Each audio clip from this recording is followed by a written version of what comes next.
murid-murid Yohanes didapati juga meragukan ya, apakah Yesus itu adalah sosok yang dinantikan, ya, yang jalannya dipersiapkan oleh Yohanes Pembaptis bersama dengan murid-muridnya. Lalu dari keturunan Harun ya, sebenarnya satu lapisan yang terhormat, dia tetap ketika berhadapan dengan janin itu ya, dia merasa rendah. Siapa aku? Aku dikunjungi ya. Tapi mereka berdua bisa karib begitu. Tidak terjadi gap generasi antara mereka berdua. Saya bayangkan bagaimana mereka berdua itu bercakap-cakap begitu ya. Lalu kemudian bersama-sama untuk ayo kita sama-sama saling menguatkan dan menyambut rancangan Tuhan yang hendak Tuhan wujudkan melalui mereka berdua. Minta pandangan dari Bapak Pendeta.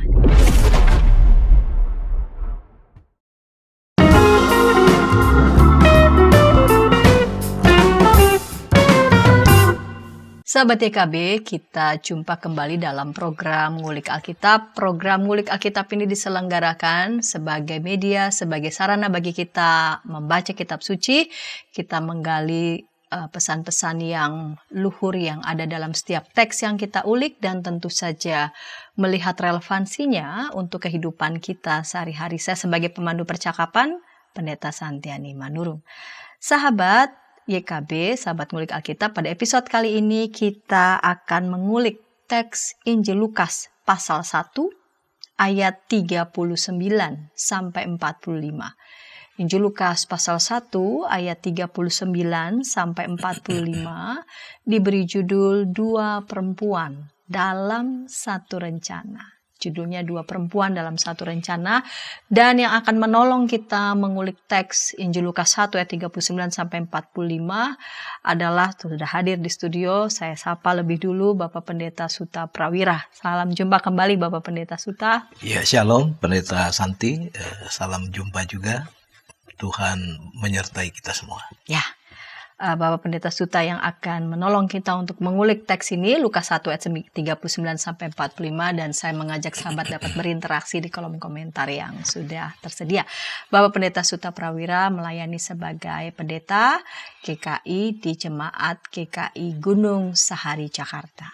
Baiklah, kita mulai, dan sebelumnya kita akan berdoa. Mari Bapak Pendeta dapat memimpin kita dalam doa. Mari kita menyatukan hati dalam doa. Bapa Surgawi, Allah yang kekal, kami mengucap syukur apabila kami boleh berkumpul di sekitar firman-Mu. Firman yang memberi kami kehidupan, yang menuntun kami di tengah kehidupan yang penuh badai dan gelombang, firman yang tidak akan pernah mengecewakan. Biarlah ya Bapa, ketika kami berkumpul untuk mendalami apa yang menjadi kehendak-Mu, Roh-Mu yang kudus menaungi kami semua, baik hamba-Mu maupun kami semua para pendengar, boleh melakukan segala perkara seturut dengan kehendak Tuhan. Sehingga tuntunan-Mu boleh kami pahami, dan terlebih dari itu boleh kami lakukan dalam kehidupan kami sehari lepas sehari. Dalam nama Tuhan Yesus Kristus kami berdoa. Amin.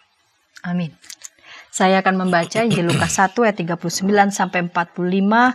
Perikop ini diberi judul Maria dan Elisabet.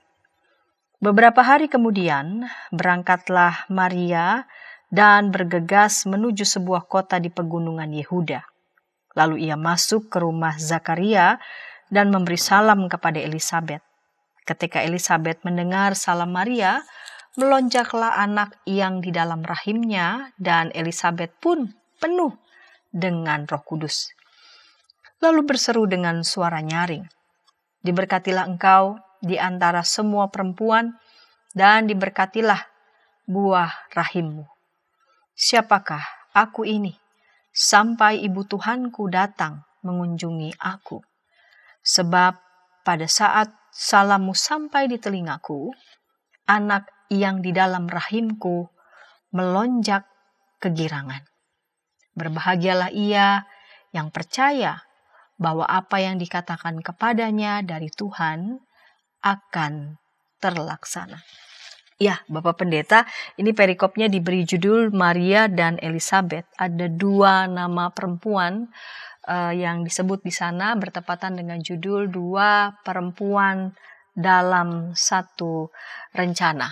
Nah, saya mau mengawali segmen pertama ini dengan Bapak Pendeta dapat memberikan gambaran secara umum. Ini ada 2 nama perempuan yang disatukan menjadi satu cerita. Kalau kita lihat di pasal 1, ada pemberitahuan tentang kelahiran Yohanes Pembaptis di ayat 5, lalu kemudian di ayat 26 pemberitahuan tentang kelahiran Yesus. Juga dekat antara kelahiran Yohanes Pembaptis dan kelahiran Yesus. Lalu persis sesudahnya 2 ibu mereka, baik Maria dan Elizabeth. Minta pendapat dari Bapak Pendeta.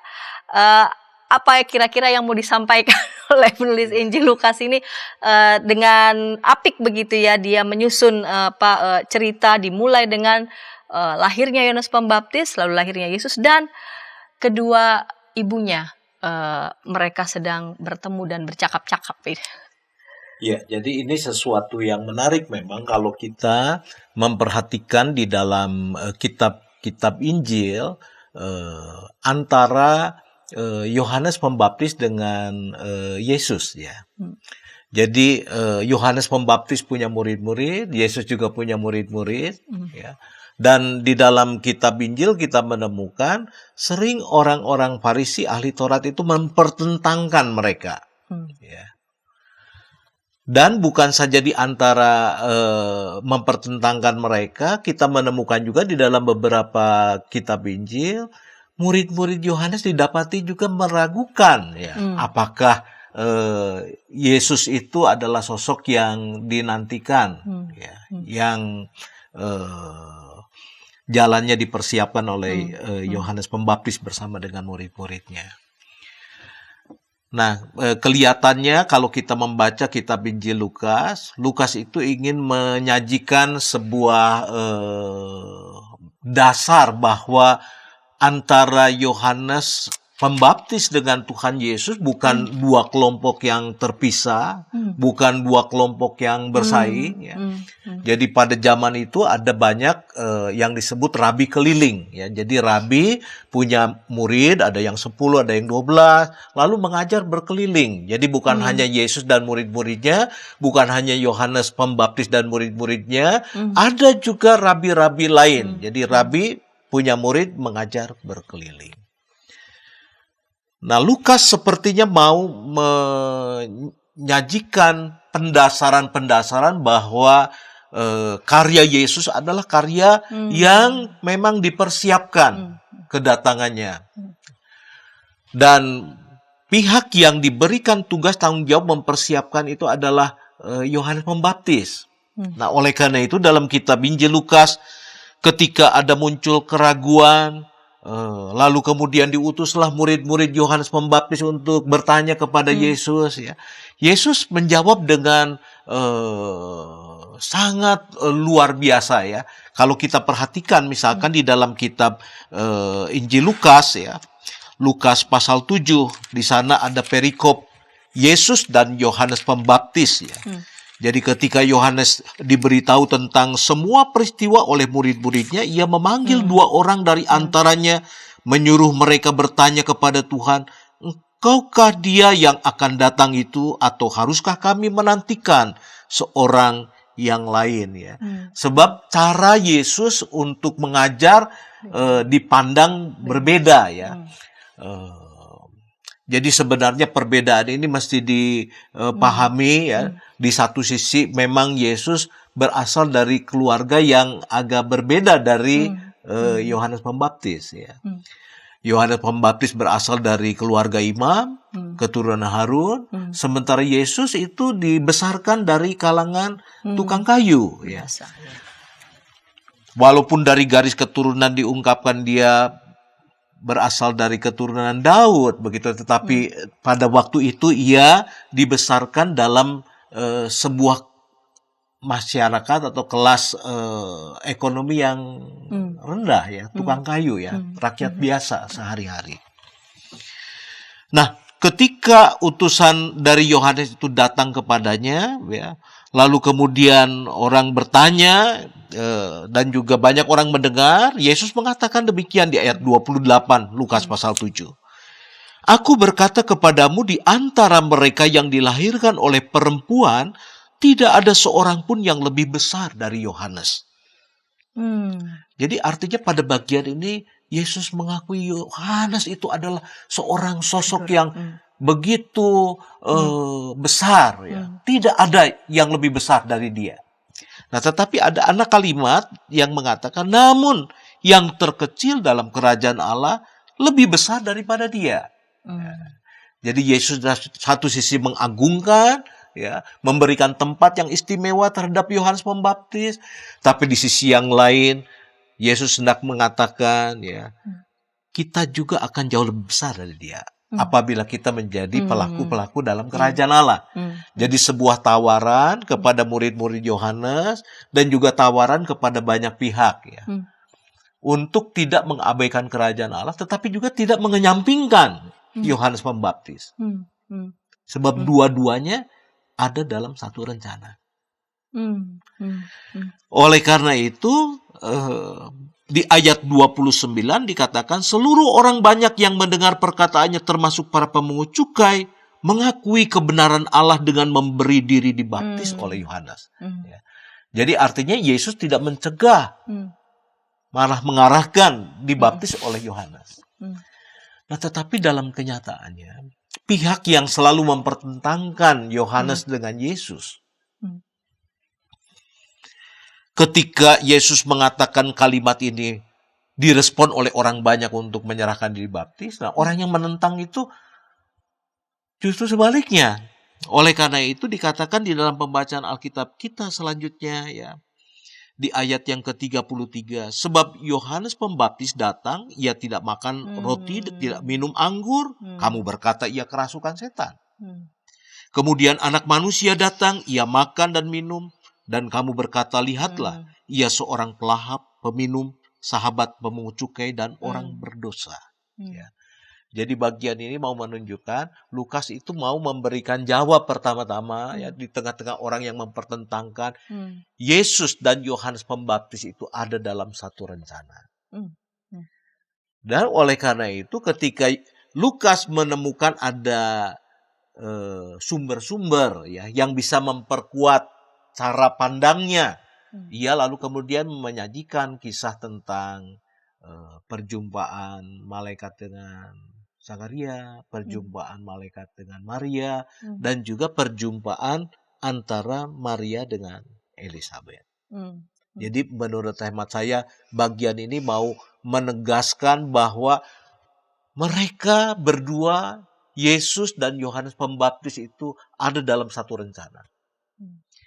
Dan ini juga dinyatakan kepada orang tua mereka, ibu mereka, bahwa ibu Tuhan Yesus, Maria, dan ibu dari Yohanes Pembaptis, Elizabeth, juga ada dalam satu rencana. Oleh karena itu ketika malaikat Tuhan menyapa Maria, ia memberitahu keberadaan Elizabeth yang sudah mengandung 6 bulan. Menarik ini. Jadi di tempat yang lain kita menemukan ada kesan, ya, dan kesan itu memang cukup kuat, ya. Baik murid-murid Yesus, orang-orang di sekitar pun orang-orang Farisi semacam mempertentangkan pengikut Yohanes dan pengikut Yesus. Memang mereka berbeda, ya. Mereka dilahirkan di tengah-tengah konteks yang berbeda, dan cara Yesus mengajar dan cara Yohanes Pembaptis mengajar juga berbeda. Lalu kemudian Injil Lukas yang sistematik ini, sejarah yang bagus sekali, ya, justru menempatkan dua tokoh ini justru di awal-awal, di pasal-pasal awal. Lalu kemudian sesudahnya juga bagaimana peran ibu mereka berdua juga tidak serta-merta lalu kemudian masing-masing mereka ada cerita di tempat masing-masing, tapi penulis Injil Lukas menyatukan, ya, ibu mereka berdua, dan nanti kita akan ulik insight-insight seperti apa yang bisa kita temukan dalam pergulatan, pergumulan harapan maupun juga keyakinan iman dari ibu dari Yohanes Pembaptis maupun juga Yesus, dua perempuan yang hebat ini. Kita akan ulik itu segmen kedua, namun sebelumnya kita dengarkan pesan-pesan berikut ini.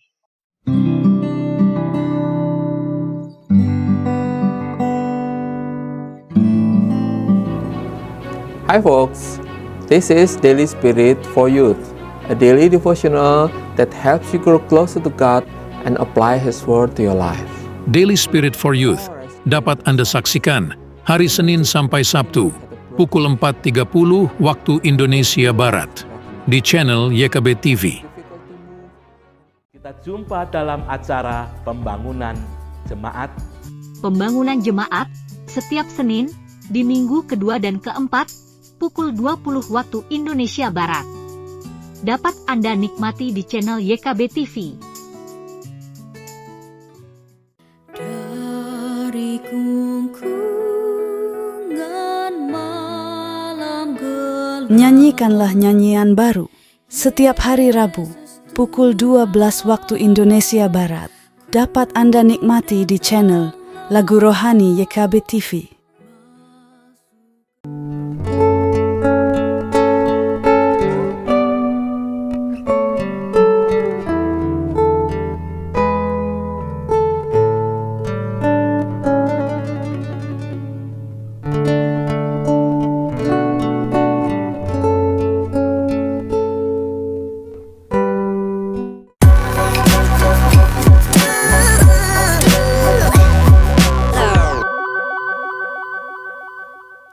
Sahabat YKB, senang masih bersama dengan kami dalam program Ngulik Alkitab. Pada episode kali ini kita mengulik Injil Lukas pasal 1 ayat 39 sampai 45, diberi judul Dua Perempuan dalam Satu Rencana, dan saya mengajak sahabat dapat berinteraksi di kolom komentar yang sudah tersedia, baik itu menyampaikan respon, tanggapan maupun juga menyampaikan pertanyaan. Dengan senang hati narasumber kita pada episode kali ini, Bapak Pendeta Suta Prawira, dapat merespon baik itu tanggapan maupun pertanyaan dari para sahabat. Baik Bapak Pendeta Suta, kita lanjut di segmen yang kedua ini tentang Maria dan Elisabet.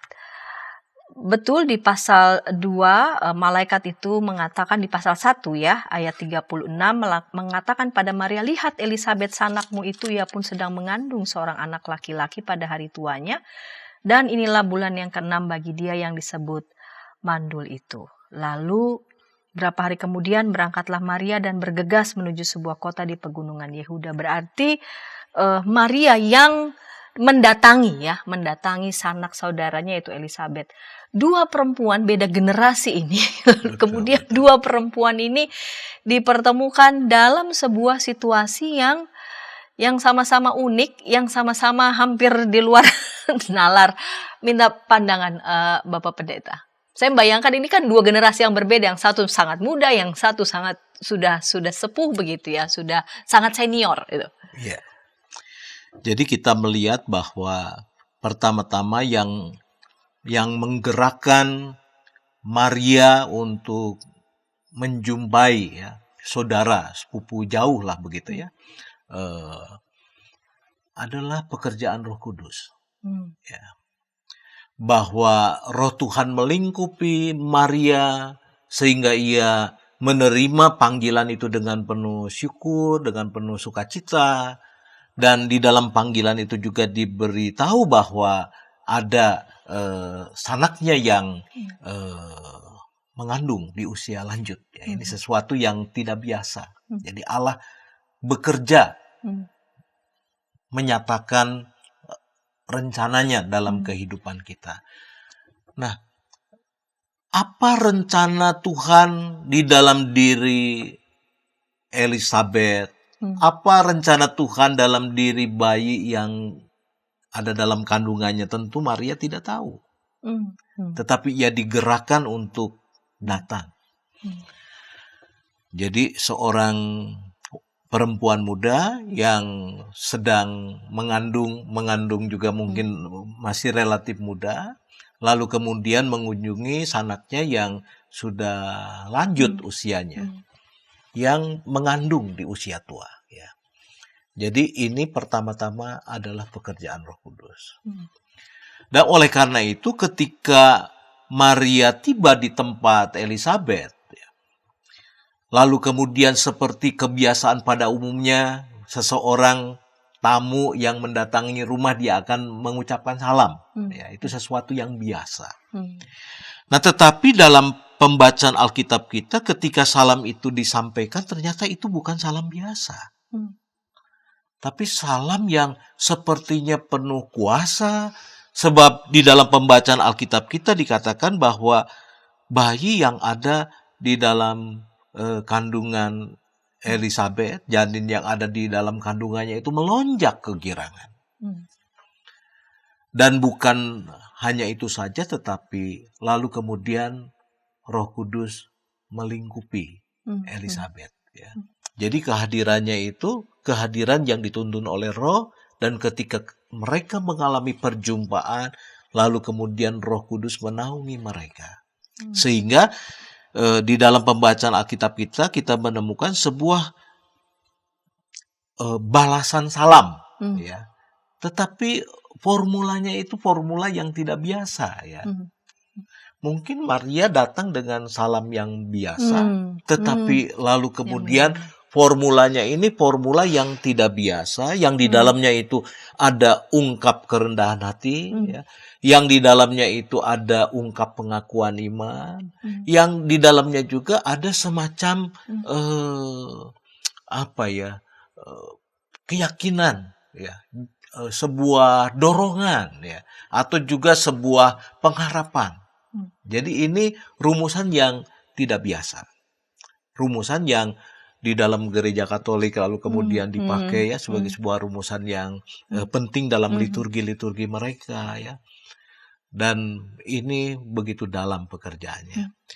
Oleh karena itu kalau kita mau simak satu persatu dikatakan di sini, diberkatilah engkau di antara semua perempuan. Diberkatilah buah rahimmu. Lalu ia mengatakan, siapakah aku ini? Ya, jadi dia itu walaupun dari keluarga imam, ya, lalu dari keturunan Harun, ya, sebenarnya satu lapisan yang terhormat, dia tetap ketika berhadapan dengan janin itu, ya, dia merasa rendah. Siapa aku? Aku dikunjungi, ya. Nah, ini bagian ini sesuatu yang luar biasa, ya. Pertama-tama mau menunjukkan kerendahan hati Elisabet. Namun yang kedua, di sini terkandung di dalamnya sebuah pengakuan iman. Jadi Yesus disebut Tuhan itu pertama kali oleh Thomas. Ya Tuhanku, ya Allahku. Itu pengakuan iman pertama yang keluar, ya, yang didengar oleh Yesus langsung. Nah, tetapi ternyata ada pengakuan iman yang jauh lebih awal. Sebab Yesus itu ditempatkan ketika ia janin, ya, sebagai Tuhan, dan oleh karena itu ia sebut Ibu Tuhanku. Ya. Jadi satu pengakuan iman. Jadi Lukas mencatat dengan apik, ya, bahwa di awal bahwa Yesus itu kehadirannya itu diakui sebagai Tuhan. Dan terlebih nanti ketika karyanya dilakukan, ketaatannya dinyatakan, ya, pengajaran-pengajarannya juga disampaikan. Lalu di dalam kalimat berkat itu bukan saja ada pengakuan tentang siapa janin yang ada di dalam kandungannya dan juga siapa Maria yang mengunjunginya, ya. Lalu dikatakan di bagian terakhir dari salam itu, berbahagialah ia yang percaya bahwa apa yang dikatakan kepadanya dari Tuhan akan terlaksana. Ya. Padahal dalam pembacaan Alkitab itu Maria dan Elisabet belum berbincang-bincang tentang apa yang terjadi dengan aku, dengan apa yang tidak. Tetapi sepertinya Roh Kudus yang berbicara, Roh Kudus yang meneguhkan. Dan setelah itu Alkitab mengatakan bahwa Maria tinggal di situ 3 bulan lamanya. Nah, itu berarti mereka bercakap-cakap, pengalaman rohani mereka, perjumpaan dengan malaikat, bagaimana suami Elizabeth itu merespon ya penampakan malaikat kepada dirinya. Mereka saling bercakap, saling mengenal. Saya melihat tentu ada satu suasana yang penuh dengan bahagia, bangga bahwa mereka yang berasal dari dua keluarga yang latar belakangnya berbeda, mereka yang berasal dari golongan usia yang berbeda sekarang dipertemukan, lalu kemudian mereka merasa menjadi dua perempuan yang ada dalam satu genggaman untuk mengerjakan sebuah pekerjaan yang besar. Jadi pekerjaan yang besar itu adalah mengandung, melahirkan dan membesarkan. Nah, ini yang saya yakin bahwa kedua orang ibu itu bukan saja membersamakan, menyiapkan hati, tetapi juga mereka punya tekad penuh kesungguhan ya, bahwa Berarti mereka berdua saling menguatkan. saling menguatkan bahwa apa yang dijumpai lewat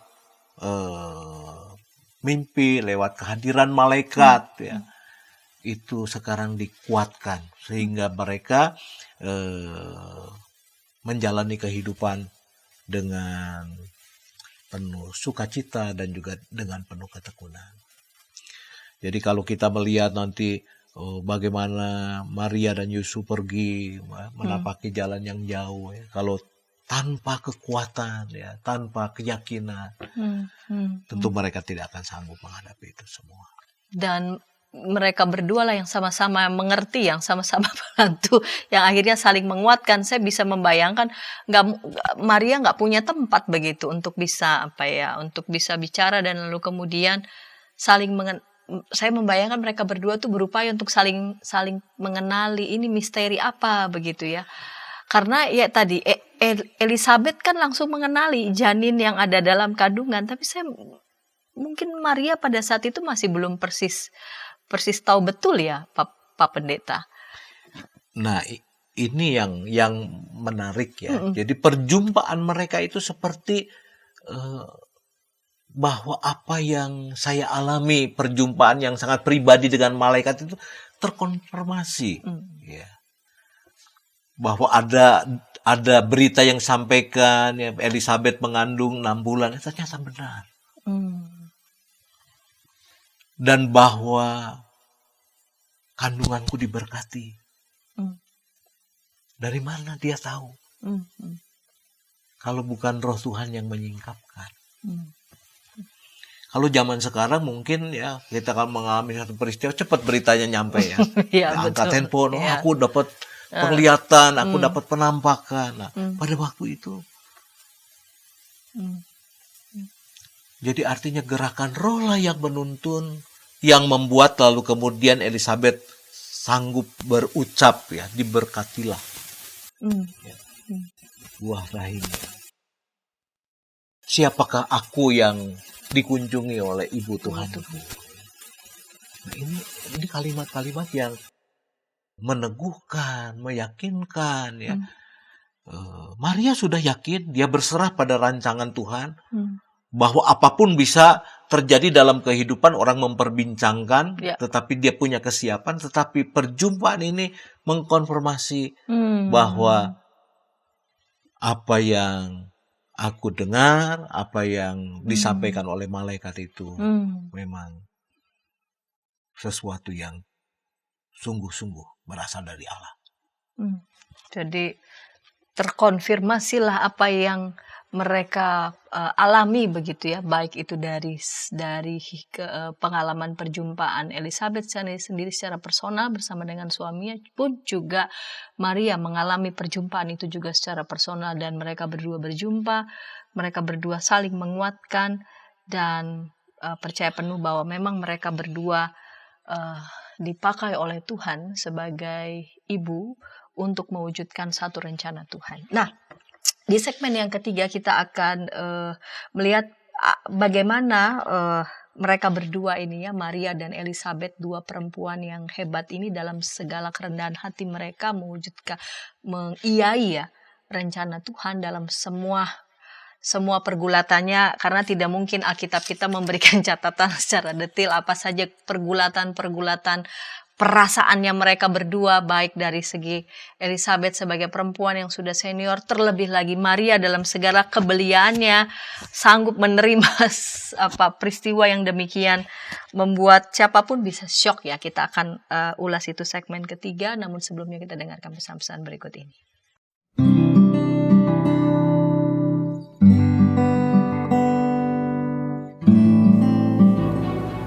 Hi folks, this is Daily Spirit for Youth, a daily devotional that helps you grow closer to God and apply His Word to your life. Daily Spirit for Youth dapat Anda saksikan hari Senin sampai Sabtu pukul 4.30 waktu Indonesia Barat di channel YKB TV. Kita jumpa dalam acara Pembangunan Jemaat. Pembangunan Jemaat setiap Senin di minggu kedua dan keempat pukul 20 waktu Indonesia Barat. Dapat Anda nikmati di channel YKB TV. Dari kungkungan malam gelap. Nyanyikanlah nyanyian baru setiap hari Rabu pukul 12 waktu Indonesia Barat. Dapat Anda nikmati di channel Lagu Rohani YKB TV.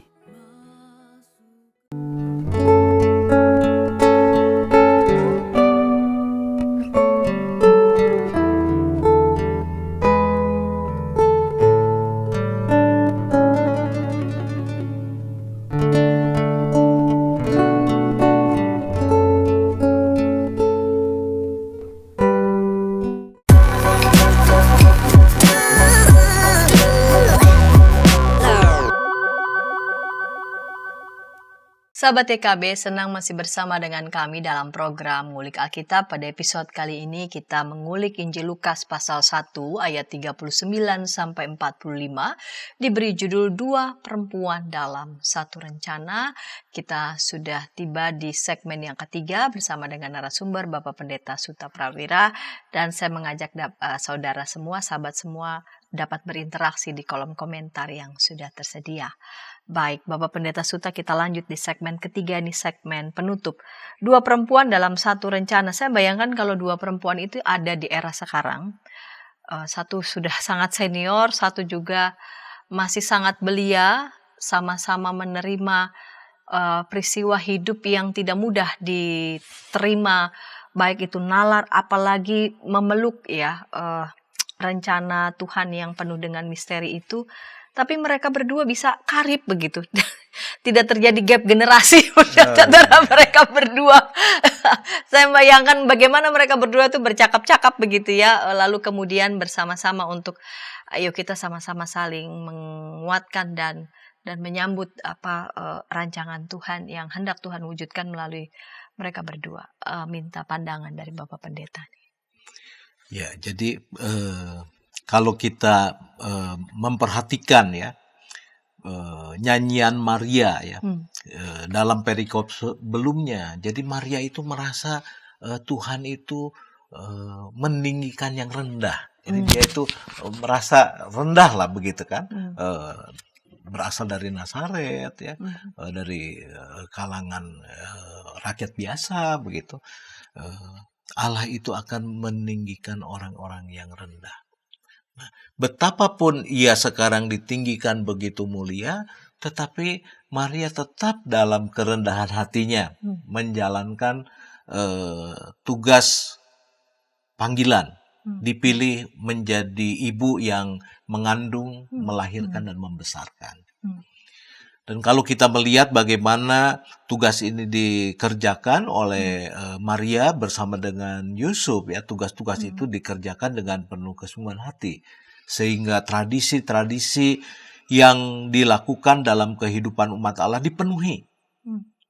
Ya, mulai ketika Yesus dilahirkan sampai lalu kemudian Yesus beranjak remaja, dinyatakan sebagai anak perjanjian, ya, dan selanjutnya Dan kita menemukan Yesus juga menjadi seperti seorang anak yang berbakti. Ya.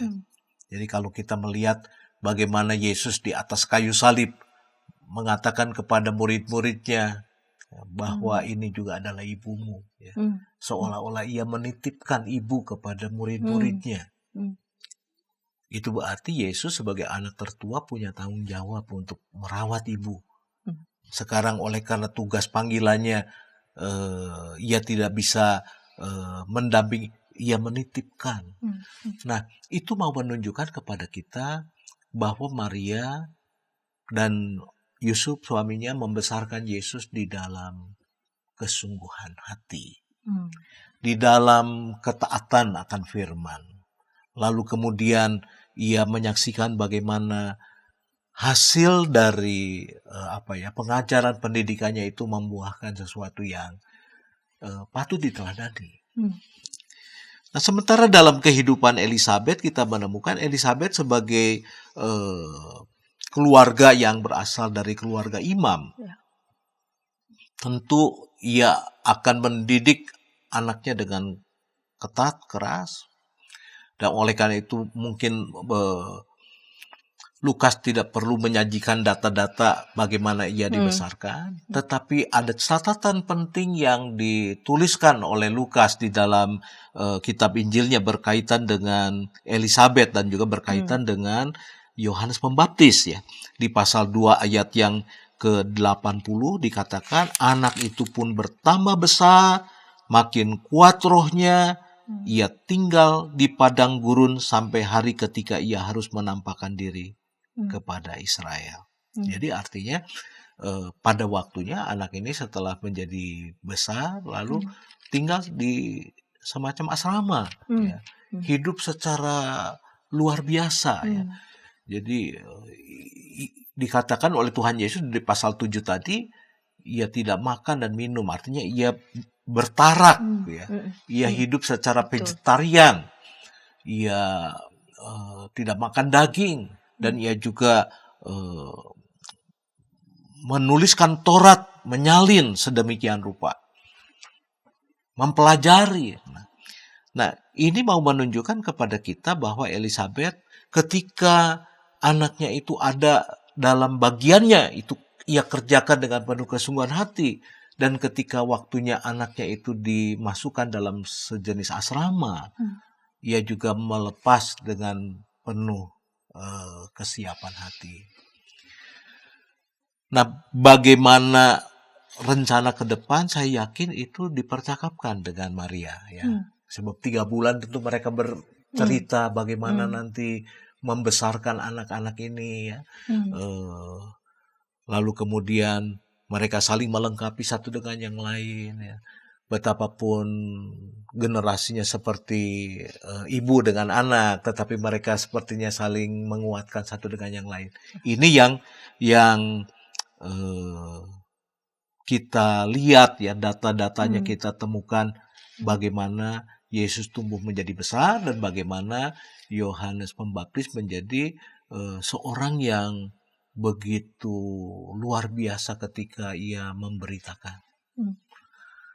Ia tidak tedeng aling-aling ketika berkata, lugas, ya. Tidak pandang siapa yang datang kepadanya, mau menunjukkan sebuah proses yang dipersiapkan yang luar biasa. Nah, mereka berdua itu berupaya untuk menyelami misteri yang tidak mudah mereka pahami, namun mereka rengkuh itu semua. Nah, saya bayangkan untuk kehidupan kita sehari-hari ya Bapak Pendeta, kita dipenuhi dengan betul, kita dianugerahi dengan berbagai macam teknologi ya, dengan berbagai macam sumber yang memungkinkan kita dengan mudah ya mendapatkan informasi, namun rasanya juga kita sebagai manusia biasa rasanya juga ada yang miss dalam hidup kita, yaitu saya bayangkan kalau mereka berdua ada di era ini, apa mereka buru-buru WhatsApp status apa update status gitu, saya lagi ini. Tapi yang luar biasa tuh mereka berdua dalam dalam ketenangan ya, keteguhan dan ketabahan yang luar biasa itu Bapak Pendeta. Buat kita yang ada di era ini yang pengennya semua serba cepat, serba cepet pengen tahu ini apa begitu. Sedangkan mereka ada di era karena memang kondisi dan itu membuat mereka juga ketabahan mereka, kesungguhan mereka yang wah luar biasa mereka. Jadi memang menghadapi sebuah misteri bukan sesuatu yang mudah ya. Apalagi kalau misteri itu berkaitan dengan penugasan, pemilihan. Kenapa aku ya? Apalagi yang terjadi dengan Elizabeth, kenapa setua ini? Ya. Itu ada satu misteri yang sulit dimengerti. Apakah anak itu akan tumbuh dengan sehat? Apakah anak itu tumbuh dengan baik? Tentu ada banyak pertanyaan-pertanyaan. Nah, tetapi kita menemukan bahwa betapapun dua orang ini, ya, Maria dan Elizabeth berhadapan dengan satu kenyataan yang tidak mudah untuk dicerna. Mereka itu belajar bersandar, lalu setapak demi setapak berupaya untuk mengenali maksud Tuhan. Nah, pembacaan Alkitab kita adalah tapak berikutnya. Ya. Mereka diteguhkan. Nanti tapak berikutnya ternyata ketika Yohanes Pembaptis itu memberitakan dengan luar biasa, itu meneguhkan. Lalu tapak berikutnya ketika Yohanes Pembaptis dipenggal juga, ya, seandainya orang tuanya masih hidup, begitu kan, itu betapapun menyakitkan, menyesakan. Tetapi itu juga akan meneguhkan. Sebab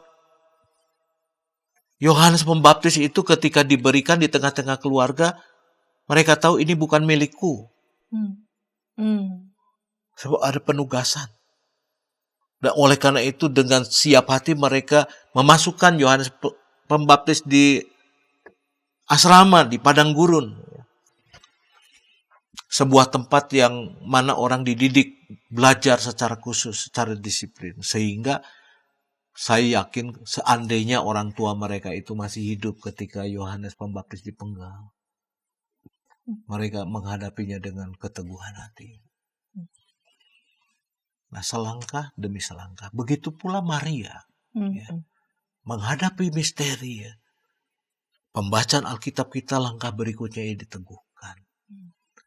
Lalu bagaimana dari waktu ke waktu, dari pengembaraannya diteguhkan. Pergi ke masjid diteguhkan. Dan lalu kemudian melihat karya anaknya. Sampai tergantung di atas kayu salib.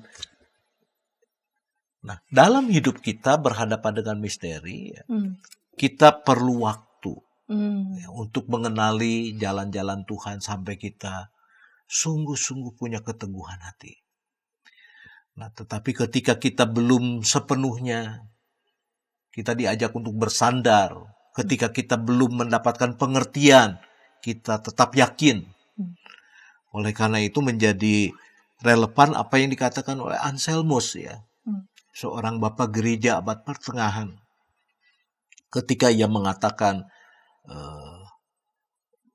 iman menuntun pada pengertian, ya, fides quaerent intellectum. Ya. Jadi iman itulah yang akan membuat pengertian kita disingkapkan sedikit demi sedikit melalui peristiwa-peristiwa sampai kita punya pengertian yang utuh tentang misteri yang kita hadapi di awal kehidupan kita. Nah, jadi apabila kita sebagai anak-anak Tuhan berhadapan dengan misteri, berhadapan dengan panggilan, kita mungkin tidak terlalu yakin sekarang ya bahwa apakah benar ini panggilan, atau kita mengalami musibah, lalu apakah benar Tuhan itu punya rancangan dengan musibah yang kita alami. Nah, biarlah kita tetap bersandar.